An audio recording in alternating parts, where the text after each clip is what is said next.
What is up, gang? This is the X Team Featurette channel. I'm Chris, and I have another TGIX review video for you today. I'll be talking about the 2004 flick Skinned Deep, which was put out by Severin Films. This was sent to me for review by Severin, so thanks for that. I will talk about the plot, and then I'll talk about this release.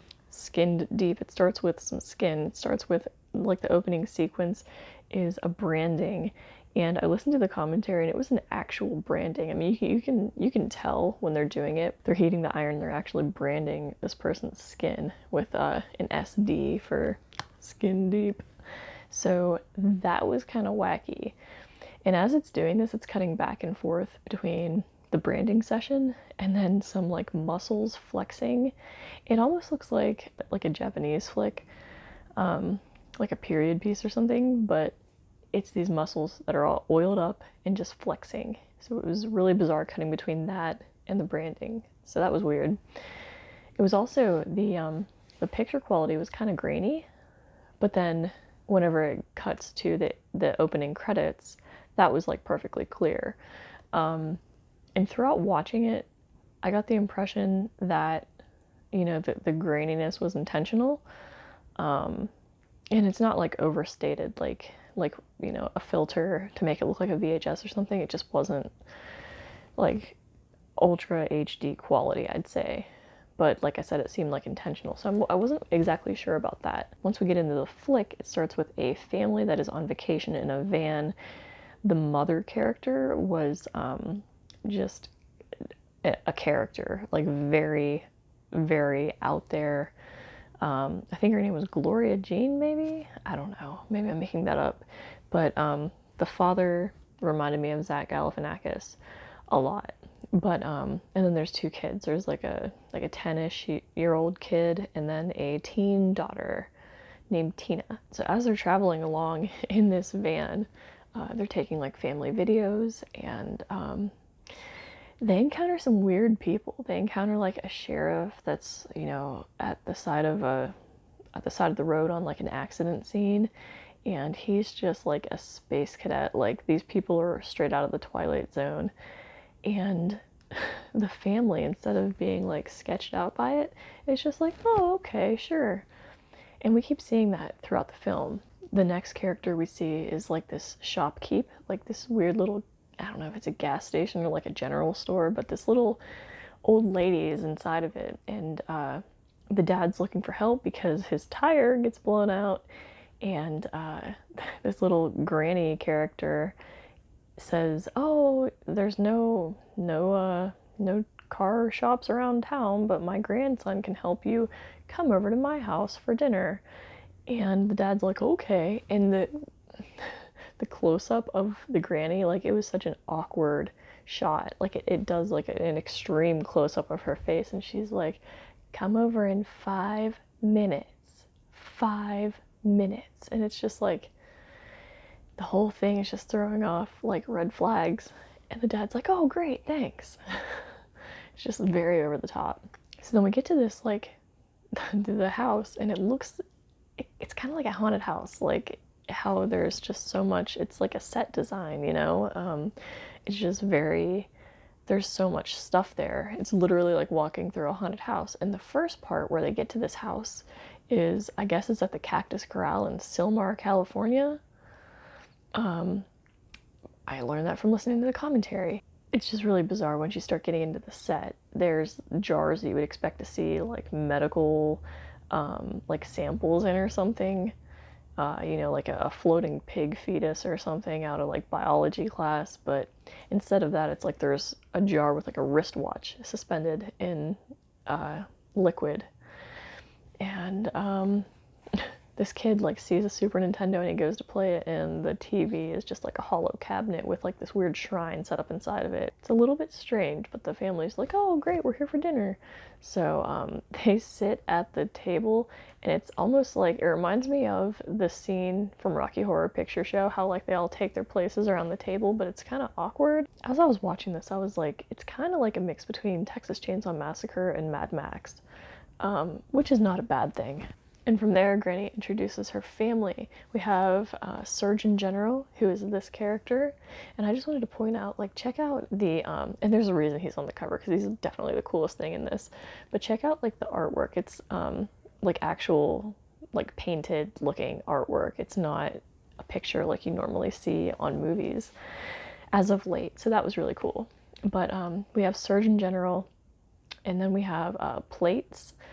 And then there is Brain. So Surgeon General basically slaughters the family one by one, but Brain, has pleas to spare Tina because he's in love with her. So Plates is like a little person, and he has plates.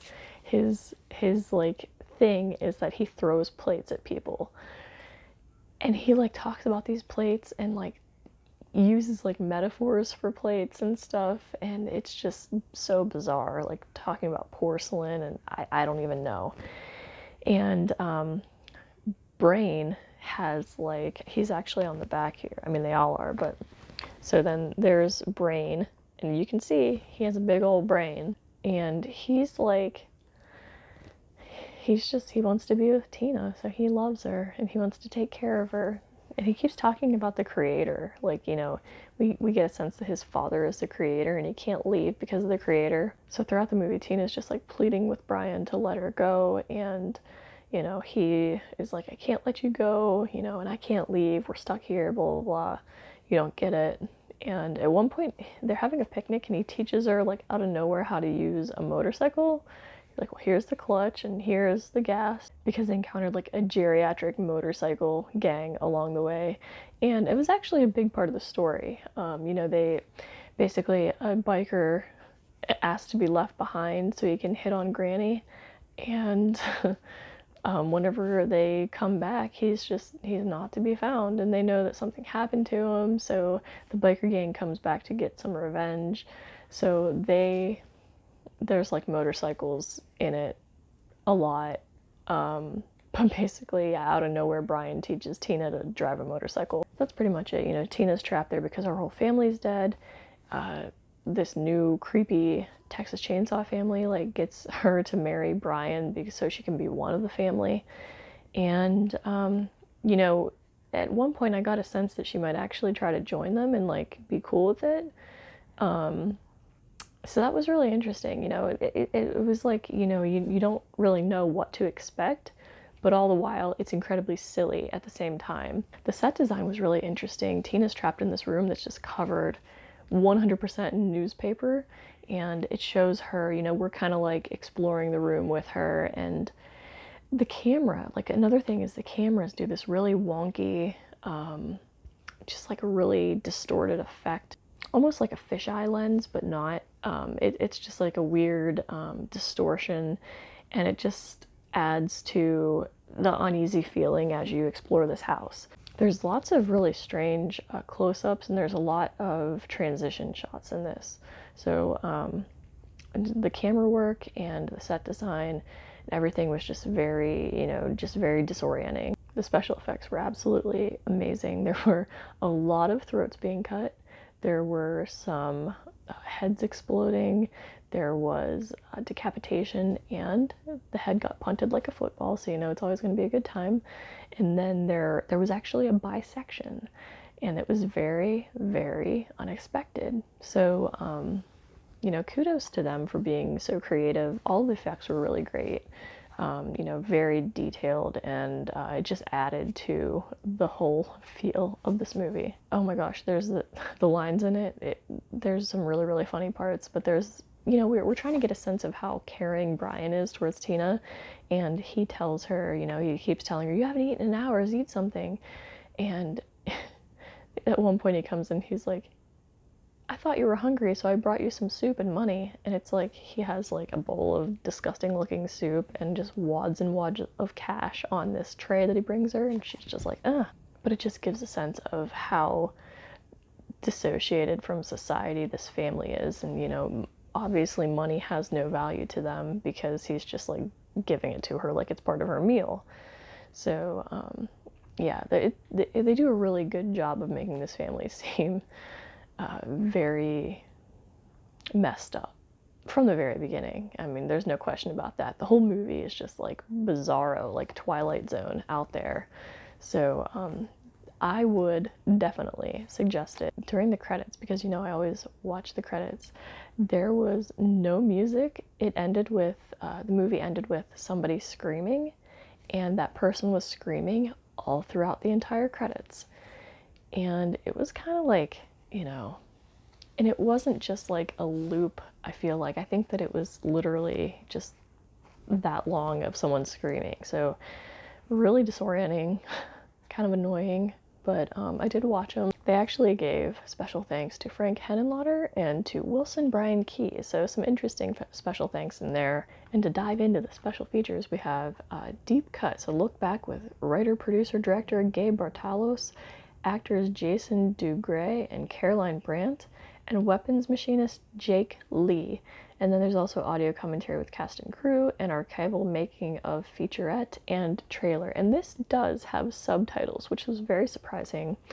And I did check out the special features. So for the commentary, the director's on it, the girl that plays Tina is on it, and you know, more of the crew, like it said. And it was really, really good. It was informative. It had a good style and setup, but there was a lot of good information. So one of the things they talked about was the director's motivation behind Surgeon General, because he's the most startling and unsettling and scary character in this. You know, the rest are really, really comical. Plates is comical, Brain's comical. But Surgeon General is just, there's no element of comedy to him ever. He's just 100% wanting to hurt people. So he's just like the element of terror in this movie. He kind of reminds me of like Pyramid Head, honestly. Now that I think about it, he reminds me of Pyramid Head a little bit, because he's just brutal. So they asked the director what your inspiration was behind Surgeon General, and he said a character that is visually instantly dangerous. And I'm like, well, he achieved it. Everything about him was terrifying. Another thing that stuck out to me in the commentary was the director was talking about how he wanted the movie to, you wouldn't be able to really put a finger on when it took place or where it took place. So he said he wanted to have a generic location and just kind of like timeless feel, so you wouldn't be able to tell if it was made, you know, today or 20 years ago or whatever. And it was interesting because watching it, Louis Switcher and I both thought from the beginning that it was an 80s movie. I didn't look to see that it was made in 2004, and we both had mentioned like, oh yeah, movies back then. We were actually talking about 80s movies and you know, mentioning this because of that. So we both thought that it was an 80s flick. And it wasn't until we start to get a better look at Tina and her wardrobe that I was like, oh, wait a minute, this is not an 80s movie. But the thing that really, you know, was indicative for me was the flares that Tina was wearing. They weren't vintage, you know, bell bottoms. They were late 90s, early 2000s flares that I wore in high school. They were like low rise. They covered her like, you know, chunky shoes like perfectly. And the knees were ripped out. And then I looked a little bit closer and they were Mud brand, which was my favorite brand of flares back in 2000 and 2004. Other than the Mud jeans, which, you know, I will spot out any day of the week, they were very, very timeless. So he succeeded in that. It was definitely a timeless movie. So that, my friends, is my review of Skinned Deep. It was such a fun, bizarre, gory movie. You know, early 2000s horror at its best, I would say. So this one you definitely need to check out if you have not. Really, I never heard of this like in the early 2000s. So I'm not sure. I think that the budget for this was like $600,000 if I recall correctly from me trying to Google stuff about it taking place in the early 2000s. So yeah, I'm not sure. I just never heard about this until I started seeing it because Severin put it out. So very cool, and not sure why I missed it, but you know, now we have it in the collection. So thanks for checking out this video. Thanks to Severin for sending this to me, and you know, watch more of my reviews in the future. See you guys next time.